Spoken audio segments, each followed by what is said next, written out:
آخرت کا تاجر بن جاتا ہے۔ اللہ کہتا ہے وہ وقت آخرت کی تجارت میں لگاتا ہے، ہم اس کے وقت میں برکت ڈالتے ہیں۔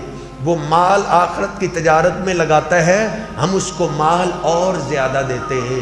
اور جو دنیا میں لگا رہتا ہے، دنیا بناؤں، بڑی گاڑی کب آئے گی، بڑا محل کب ملے گا، جو اسی ٹارگٹ میں اپنے آپ کو لگائے رکھتا ہے، اپنی اولادوں کو اسی ٹارگٹ میں کھپا دیتا ہے، میرے بیٹے کو 1,00,000 والی جاب کب ملے گی، ڈاکٹر کب بنے گا، پروفیسر کب بنے گا، میری اولاد کی اتنی تنخواہ کب شروع ہوگی، اسی ٹارگٹ میں لگا رہتا ہے۔ اللہ قرآن پاک کے اندر فرماتا ہے ان کا آخرت میں کوئی حصہ نہیں ہے، بلکہ ان کی جب موت کا وقت آتا ہے، جب موت کے لیے فرشتے روح کو قبض کرنے کے لیے آتے ہیں، ان کے ساتھ کیا سلوک ہوتا ہے؟ اللہ فرماتا ہے یضربون وجوہہم وادبارہم، آتے ہی فرشتے ان کو مارنا شروع کر دیتے ہیں، اس کے چہرے پہ مارتے ہیں، اس کی پشت پہ مارتے ہیں۔ لیکن اب موت کا وقت قریب آ گیا، اب زبان پہ پردہ آ گیا، یہ مار کھا رہے، دنیا دنیا دنیا دنیا، 1 کروڑ پتی تھا، ارب پتی کب بنوں گا، دنیا میں لگنے والا، اس کو اب مار پڑ رہی ہے۔ اب آواز دیتا ہے، چیختا اور چلاتا ہے، لیکن آواز پہ تو صاحب پردہ پڑ گئے، اب اس کی آواز اس کے ہونٹوں سے باہر نہیں نکل رہی۔ کوئی اس کے گھر والے بیٹوں کو آواز دیتا ہے، وہ میرے بیٹو تمہارے لیے میں نے یہ کچھ بنایا، میری بات تو سنو۔ بیٹیوں کو آواز دیتا ہے، ملازموں کو آواز دیتا ہے، وہ میرے اشارے پہ بھاگ کے آنے والوں، لیکن اب اس کی آواز پہ پردہ ہے، کوئی اس کی صدا نہیں سنتا، کوئی اس کی آواز نہیں سنتا۔ جب دنیا کے کوئی نہیں سنتے، پھر یہ اپنے ہاتھ کھولتا ہے، میں نے کتنی محنت کی، میں نے کیا کچھ کمایا، میرے پاس کیا ہے، ہاتھ کھولتا ہے تو ہاتھ خالی ہے، سارا ہی فراڈ تھا، سارا ہی دھوکہ تھا۔ کہتا تھا میرے نام اتنے پلاٹ ہیں، اتنے مربع زمینوں کا انتقال میرے نام ہے، یہ گاڑی میرے نام چلتی ہے، اتنے نام تھے، یہ کوٹھی میرے نام ہے۔ جب ہاتھ پھیلاتا ہے تو ہاتھ میں کچھ بھی نہیں، ہاتھ خالی ہے۔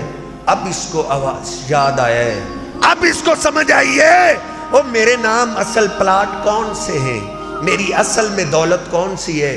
جب دنیا میں اس کی کوئی آواز نہیں سنتا، پھر یہ رب کو آواز دیتا ہے، ربی اے میرے پالنے والے، اب تو میرے بیٹے بھی نہیں سن رہے، اب تو میری بیٹی بھی نہیں سن رہی، ربی اے میرے رب تو ہی سن لے، ربی اے میرے رب۔ ہاں آج تو یاد آیا ہے، پہلے کبھی یاد نہیں آیا تھا، پہلے تو سمجھتا تھا یحسب ان مالہ اخلدا، کہ موت تو آتی ہے غریبوں کو ہے، غریبوں کو موت آتی ہے، موت اس کو آتی ہے جس کے پاس علاج کے لیے پیسے نہ ہو۔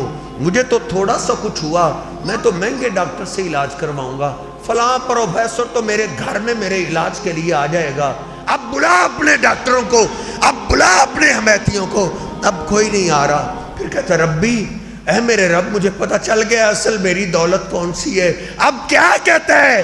کہتا ہے لولا اخرتنی الی اجل قریب، اے اللہ مجھے تھوڑی سی مہلت دے دے۔ صاحب دیکھیں، میں بھی دیکھوں، آپ بھی دیکھیں، کہیں ہمارا شمار ان ظالموں میں نہ ہو جائے۔ کہتا ہے اللہ مجھے پتہ چل گئے میرے نام پلاٹ کون سے، میری اصل دولت کون سی ہے۔ اللہ کہتا ہے میں نے تو تجھے پہلے کہہ دیا تھا، نحن نرث الارض ومن علیہا، وہ صاحب جو تیرے نام انتقال ہیں یہ تیرا نہیں ہے، اس کے وارث ہم ہیں، یہ سب کچھ ہمارا مال ہے، ہم تیری نسل سے اپنی نئی مخلوق پیدا کرنے والے ہیں، اور تو اپنے ہاتھوں سے سب کچھ دے کے خالی ہاتھ ہمارے پاس آنے والا ہے۔ کہتا اللہ اب سمجھ آ گئی ہے، تھوڑی سی مہلت دے دے۔ کیا کرنا چاہتا ہے؟ فَأَصَّدَّقَ وَأَكُن مِّنَ الصَّالِحِينَ، میں ساری دولت کو تیرے راستے پہ لگا کے میں بھی نیک لوگوں میں شامل ہونا چاہتا ہوں۔ لیکن اس وقت جواب آ جاتا ہے کلا، ہرگز ایسا نہیں، اب وقت گزر گیا، اب وہ دولت تیری رہی ہی نہیں، اب تیرے پیچھے جھگڑے شروع ہونے والے ہیں، اب اس کا مالک تو نہیں رہا۔ اب جس طرح خالی ہاتھ دنیا میں گیا تھا، اسی طرح خالی ہاتھ فقیرانہ لباس پہ تجھے ہمارے پاس جانا ہی پڑے گا۔